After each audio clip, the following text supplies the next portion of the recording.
네, 안녕하세요. 오토플레이입니다. 저는 지금 현대 팰리세이드를 시승하고 있습니다. 거의 4년 만에 돌아온 팰리세이드의 페이스리프트 모델이죠. 정말 많은 분들이 기다리고 계셨고 많은 사랑을 받아왔던 모델인 만큼 관심도 그만큼 뜨거운 것이 사실입니다. 과연 이 차가 얼마나 좋아졌는지, 또 어떤 점이 어떻게 바뀌었는지 지금부터 저와 함께 만나보시겠습니다. 영상 보시기 전에 구독과 좋아요로 응원도 많이 부탁드립니다. 네, 현대 팰리세이드 페이스리프트를 거치면서 디자인에 소소한 변화들이 생겼어요. 뭔가 급진적으로 크게 변화를 시킨 점은 없는데 예전에 비해서 디테일이 많이 달라진 것이 특징이라고 할 수 있겠습니다. 일단은 이 전면부에 보이는 그릴의 형상을 좀 바꿨죠. 차가 더 넓어 보이게 그릴을 크게 만들었고, 여기에 데이라이트의 형상도 기존 대비 좀 더 수직 형태로 웅장한 느낌이 들도록 디자인한 것이 변화 포인트라고 할 수 있겠습니다. 기존과 데이라이트와 헤드램프를 분리해 놓은 이 디자인 컨셉은 그대로 유지를 하고 있지만, 예전에는 차가 뭔가 덜 커 보이게 만드는 느낌을 주는 디자인을 했다고 한다면, 지금의 디자인은 차가 더 넓어 보일 수 있도록 더 웅장한 이미지를 주도록 변화를 준 것이 특징이라고 할 수 있겠네요. 많은 분들이 이 디자인에 대해서 호불호가 갈리고 계시지만 저는 이게 훨씬 나은 것 같습니다. 정말 이 차를 시승하는 동안 구형 팰리세이드를 수도 없이 지나다니면서 많이 봤거든요. 근데 확연히 다르다는 게 일단 느껴지고요. 그리고 이 디자인이 훨씬 더 예쁘고 멋집니다. 차가 일단은 워낙 큰 차이기도 하지만 웅장해 보이는 느낌이 있어야 좀 더 포스도 살아나고 멋지다는 생각이 드는데, 신형 팰리세이드가 바로 그런 느낌을 전해주고 있죠. 그리고 사이드 뷰를 보시면 별로 차이는 없어요. 사실상 휠 디자인만 좀 바뀐 게 특징이라고 할 수 있겠는데, 스포크가 더 많아졌죠. 그리고 전통적인 일명 마차 휠이라고 부르는 그런 스타일의 디자인으로 바뀐 것이 변화의 포인트인데요. 20인치 사양은 동일합니다. 제 개인적인 생각으로는 이쪽 디자인이 좀 더 스포티하고 고급스러운 느낌을 주는 것 같아요. 예전에는 젊고 세련된 이미지를 주려고 했다고 한다면, 이번에는 좀 더 스포티하고 고급스럽게 변화를 주려고 했다는 인상이 드네요. 그리고 후면부는 거의 변화가 없습니다. 사실 이 차가 신형인지 구형인지 알아보실 수 있는 분이 별로 없으실 거예요. 찾아보신 분이 아닌 이상은 알아보기 어렵긴 한데, 근데 두 대를 나란히 놓고 비교해보면 확실히 좀 더 나아진 모습을 볼 수가 있습니다. 일단 범퍼의 형상이 바뀌었고요. 하단에 후진등을 포함해서 이 반사판의 디자인이 좀 더 얇고 길게 바뀌었어요. 이렇게 바꿈으로써 차가 전보다 더 세련돼 보이고 투박한 이미지를 벗어낼 수 있다는 거, 이게 장점이 되거든요. 그렇기 때문에 구형 모델에 비해서 신형이 그 점에서는 훨씬 더 나은 모습을 보여준다 라고 말씀드릴 수 있겠네요. 네, 그리고 인테리어를 보시면 실내 공간은 변한 듯 안 변했어요. 이게 무슨 말이냐면, 일단 기술적으로 개선할 수 있는 부분들은 개선을 거쳤습니다. 가장 큰 변화는 아무래도 이 12.3인치 인포테인먼트가 되겠죠. 그리고 터치 타입의 공조장치 컨트롤러를 적용을 시켰고요. 또 소소하게나마 이런 인테리어 트림에도 다양화를 가했고, 또 3열 시트에 열선도 더해놨어요. 여기에 몇 가지 변화의 포인트들이 보이는데, 이러한 소소한 변화들이 모이고 모여서 전보다 훨씬 더 나은 모습을 보여주고 있죠. 그래서 제 개인적인 생각으로는 확실히 이 트렌드를 잘 반영해서 기존의 상품성을 유지하되 더 개선시켰다라는 핵심을 잘 담아낸 것 같습니다. 그리고 이 인테리어에 대해서 말씀드리자면, 공간은 너무나 넓고 쾌적하고요. 수납 공간도 아주 많이 있습니다. 보시는 것처럼 정말 다양하게 수납 공간을 마련한 모습도 볼 수가 있고, 그리고 룸미러도 디스플레이 형태로 바꿨죠. 이제 거울 타입이 아니라 차가 워낙 크다 보니까 현대자동차에서 최초로 팰리세이드 페이스리프트 모델에 이 룸미러를 디스플레이 타입으로 변경한 기능이 들어가 있습니다. 훨씬 더 나은 것 같아요. 요거는 정말 잘한 선택인 것 같습니다. 사실 요즘 전기차에 달리는 디지털 사이드미러 같은 경우에는 분명히 호불호가 갈리고 아직까지는 약간 과도기에 있다는 느낌이 들긴 하거든요. 근데 이 디스플레이 룸미러는 굉장히 좋은 것 같아요. 여러모로 사실 단점이 없습니다. 이걸 달게 됨으로써 생기는 단점은 거의 없다고 봐도 될 것 같아요. 그래서 비용에 대한 투자가 어느 정도 가능하신 분이라면 요거는 꼭 선택하시는 게 안전상으로나 여러가지 편의성으로 봤을 때나 훨씬 더 좋다라는 거. 네, 다만 지난번 짧은 시승기에서 말씀드렸다시피 화각이 좀 더 넓었으면 하는 그런 아쉬움은 있어요. 아무래도 근데 광각이 되면 왜곡이 생길 수 있기 때문에 그걸 좀 피하기 위해서 이렇게 한 걸 수도 있긴 한데, 그 부분은 약간 아쉽게 느껴지긴 하네요. 좀 더 개선점을 찾는다면 더 좋지 않을까라는 생각은 듭니다. 그리고 2열 공간은 지금 7인승 사양이에요. 2열은 독립 시트가 마련되어 있고요. 뭐 암레스트를 비롯해서 독립 공조장치, 열선 통풍 시트 같은, 그리고 컵홀더, 개인 컵홀더와 뭐 USB 충전 잭까지 여러가지 편의 사양들을 고르게 갖추고 있는데요. 정말 패밀리카로는 이만한 선택이 없습니다. 이보다 나은 패밀리카를 찾기가 쉽지 않을 것 같아요. 그리고 이번에는 3열까지도 열선 시트를 적용하고 변화를 주었죠. 그렇게 함으로써 3열도 거주성을 좀 더 확장시키고 개선했다고 할 수 있겠는데요. 기본적으로 성인이 타기에는 여전히 좀 좁은 건 사실이에요. 하지만 아이들이 탄다고 했을 때에는 전혀 부족함 없이 쾌적하게 탈 수 있을 것 같아요. 그러니까 뭐 부부와 그리고 뒷자리에는 부모님, 그리고 마지막 3열에는 아이들, 이렇게 태우고 충분히 여행을 할 수도 있겠죠. 그런 구성에 아주 적합한 세팅인 것 같고요. 다만 7명이 온전히 타는 건 좀 무리가 있습니다. 6명 정도가 적당할 것 같아요. 네, 그리고 제가 이 차를 탄지 거의 500km가 다 되어 갑니다. 다양한 환경에서 다양한 또 속도와 패턴을 가지고 주행을 해봤는데요.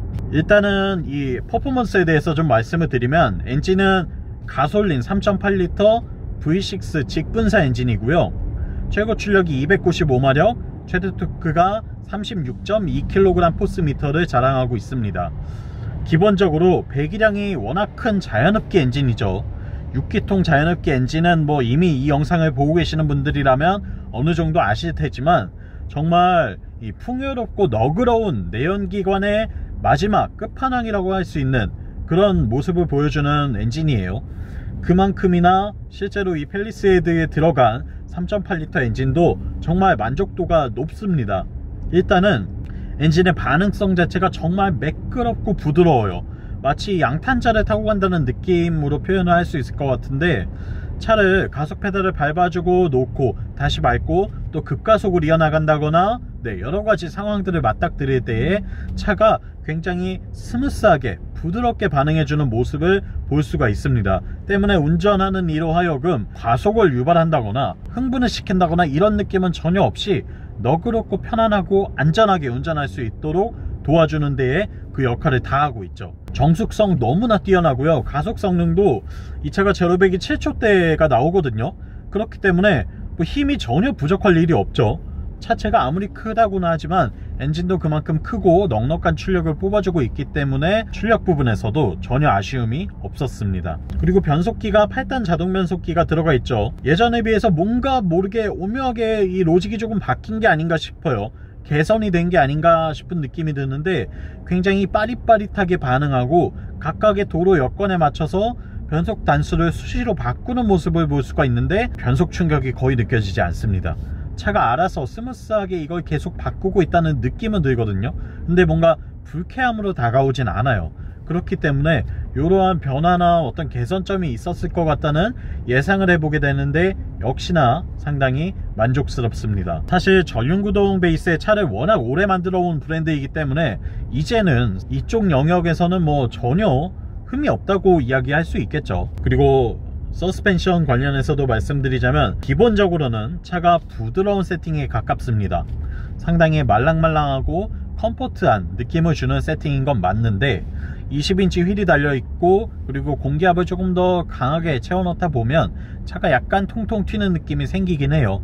더불어서 동시에 약간의 주행 안정감도 더 높아진다는 느낌이 들긴 하거든요. 그러니까 주행 여건에 따라서 이걸 적절히 조절하시면 될 것 같습니다. 시내 주행을 할 때나 일상 주행 시에는 공기압을 적정 수준으로 규정대로 넣어놓고 주행을 하고, 그리고 고속주행, 장거리를 갈 때에는 한 10% 정도만 더 넣어도 확실히 좀 더 안정감 있는 주행감을 전해주는 모습을 확인할 수가 있어요. 고속에서도 직진성 자체는 더할 나위 없이 좋아졌고, 이제는 현대도 차를 잘 만든다는 이야기가 이런 부분에서 나오는 거거든요. 고속주행 시에도 크게 불안한 느낌은 전혀 없습니다. 다만 이 고속주행 시 120km가 넘어가면 이쪽 A필러 쪽이나 전반적으로 이 풍절음이 좀 들어오는 것 같아요.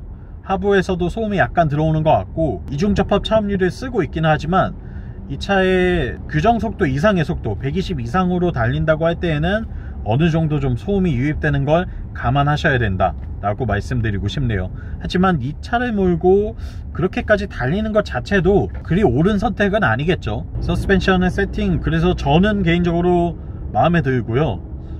패밀리카로 쓰기에는 더할 나위 없이 좋은 것 같습니다.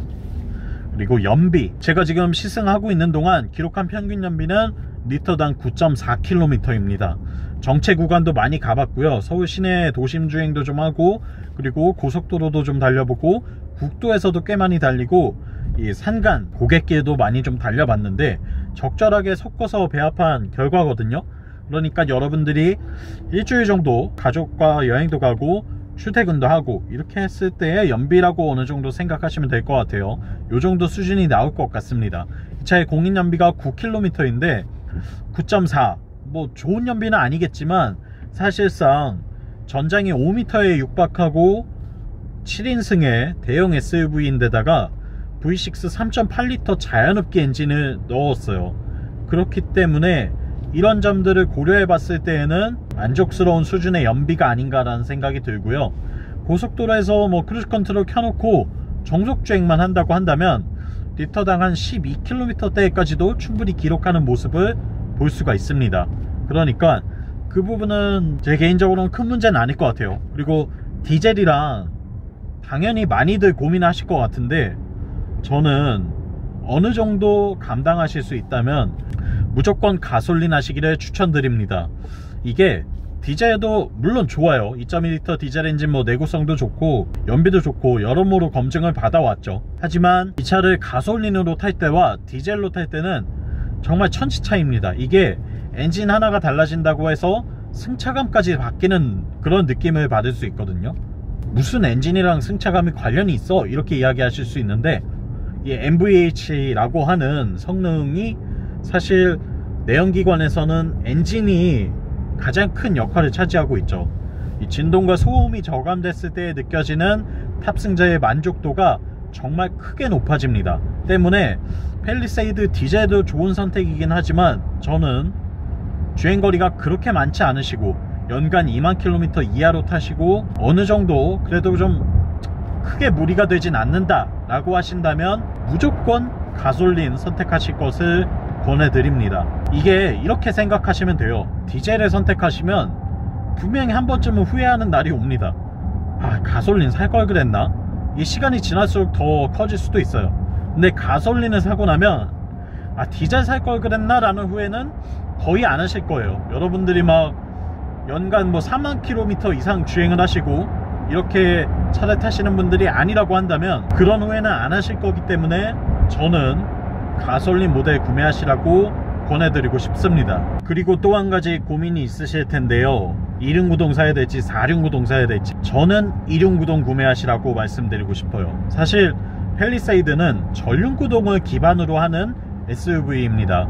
그렇기 때문에 2륜만 선택하셔도 이미 앞바퀴 굴림이라서 여러분이 운전하시는 거의 대부분의 환경에서는 전혀 문제가 될 일이 없어요. 나는 산간 오지에 살아요, 오프로드를 다녀야 돼요, 폭설이 오는 곳에 살고 있습니다 하신다면 4륜구동 사시는 걸 말리지는 않겠습니다만 효용성이 그렇게 좋지 않다는 거, 요거는 고려하시면 좋을 것 같습니다. 제 생각으로는 2륜구동만 사셔도 이 영상을 보고 계시는 대부분의 시청자분들은 전혀 문제가 되지 않으실 거예요. 그리고 연비나 유지비 측면에서 가격 측면에서도 이점이 있기 때문에 가솔린 2륜구동 구매하실 걸 추천드리고요. 7, 8인승은 각자의 뭐 상황에 맞춰서 구매를 하시면 되겠죠. 하지만 제 생각은 확실히 독립 시트로 구성된 7인승이 훨씬 더 만족도 높을 것 같다 라는 말씀을 드리고 싶어요. 네, 그리고 반자율 주행 기능 관련해서도 좀 말씀드릴게요. HDA2가 들어갔죠. 개선된 주행 보조 시스템이 들어가 있는데요. 확실히 예전보다 더 나아졌고 이 스티어링을 조작하는 범위도 예전보다 훨씬 더 넓어진 것 같습니다. 그래서 고속주행이나 뭐 장거리 운전할 때에도 피로도가 훨씬 더 줄어드는 모습을 볼 수가 있었어요. 이런 부분들은 정말 좋은 변화인 것 같네요. 요거는 정말 유용하게 쓸 수 있을 것 같습니다. 그래서 여러분들도 구매하셔도 아주 좋게 잘 활용하실 수 있겠다고 말씀드릴 수 있겠네요. 현대 팰리세이드를 타봤습니다. 정말 예전에도 와, 현대가 이런 차를 만들 줄 알아? 라고 놀라면서 만족도를 표했던 모델인데, 세월이 꽤나 흘렀음에도 불구하고 여전히 만족도가 높습니다. 정말 이 차를 타고 운전을 하는 내내 아, 좋은 차다, 잘 만들었구나, 편안하네 라는 생각이 계속 들어왔어요. 지금 제가 타고 있는 시승차를 기준으로 약 5,100만원대 5,000 초반대의 가격이 사실 저렴한 가격은 아니죠. 그리고 현대자동차 안에서는 뭐 거의 전기차인 아이오닉을 빼면 제일 비싼 차예요. 하지만 그만큼의 값어치를 충분히 한다고 말씀드릴 수 있을 것 같습니다. 제가 망설임 없이 말씀드릴 수 있을 것 같아요. 여러분이 좀 더 넓고 쾌적하고 가족과 함께 탈 수 있고 캠핑도 떠날 수 있는 여러모로 다재다능한 SUV를 찾고 계신다라고 한다면 이만한 선택도 없을 것 같다는 말씀을 드리고 싶어요. 전반적으로는 다 좋습니다. 아쉬운 점을 좀 꼽는다고 한다면, 일단은 저는 제 개인적인 취향인데 이 터치 타입의 공조장치가 그렇게 반갑진 않습니다. 이게 뭐 세련된 느낌을 확실히 주긴 하는데요, 제 개인적인 생각으로는 이 버튼이 남아있는 게 훨씬 더 좋거든요. 그나마 요 양끝에 남겨준 게 고맙기는 한데, 그리고 아이콘 이 터치 UX도 좀 개선을 한 것 같아요. UI UX도 그래도 좀 더 이 편의성을 높이기 위해서, 조작성을 높이기 위해서 노력을 한 것 같기는 한데 여전히 아직까지는 좀 거부감이 들고요. 그리고 이런 버튼류가, 센터페시아에 있는 버튼들이 좀 더 고급스럽게 만들어 주었으면 어땠을까 하는 아쉬움은 남습니다. 지금 무광 플라스틱을 쓰고 있는데 질감이나 이런 소재들이 시각적으로 봤을 때에도 이 풀옵션에 들어가는 느낌치곤 너무 저렴한 소재가 아닌가라는 생각이 들긴 하거든요. 하이그로시를 남발하지 않은 건 정말 칭찬해주고 싶은데, 이런 버튼류는 좀 더 고급스럽게 만들어줬어도 좋지 않았을까 라는 생각이 들어요. 왜냐면 이런 거 굉장히 잘했거든요. 이런 도어 트림이나 뭐 가죽 마감 같은 거 상당히 잘 해놨기 때문에 이 부분까지도 좀 같이 잘해줬으면 어땠을까 라는 생각이 들고요. 그리고 오디오가 지금 크레 사운드 시스템이 들어갔어요. 오디오 음질 그냥 그렇습니다. 별로 좋다는 생각은 안 들어요, 제 느낌으로는. 그래서 뭔가 이게 옵션으로 얘를 놓고 싶어서 막 가격을 크게 올려야 된다 이런 분이시라면 그러지 않으셔도 된다는 거 말씀드리고 싶네요. 보기에는 뭐 커버가 좀 예쁘게 금속으로 메탈로 되어 있으니까 좋긴 한데, 음질 자체가 사운드가 그렇게 풍부하고 뭐 좋은 느낌은 아닙니다. 요거는 말씀드리고 싶고, 캘리그래피의 이 헤드라이너 내장재는 정말 고급스럽고 좋아요. 블랙으로 마감한 거 이거 아주 좋고요. 룸미러도 가능하면 꼭 선택하시기 바라고, 스티어링의 디자인 바뀐 것도 정말 칭찬할 만한 점입니다. 이외에도 전반적으로는 좋은 점이 더 많아요. 훨씬 더 많기 때문에 제가 구매하셔도 좋다라고 말씀드릴 수 있는 거고, 요즘 뭐 반도체 대란으로 사실 차가 너무 늦게 나오고 있죠. 그래서 고민들이 더 깊어지실 텐데 저는 망설이지 말고 구매하시라고 말씀드리고 싶네요. 지금까지 오토플레이였습니다. 영상 유익하셨다면 구독과 좋아요로 응원도 많이 부탁드리고요. 전 다음 시간에 또 재미있는 시승기로 돌아오겠습니다. 다음번에 또 만나요. 안녕.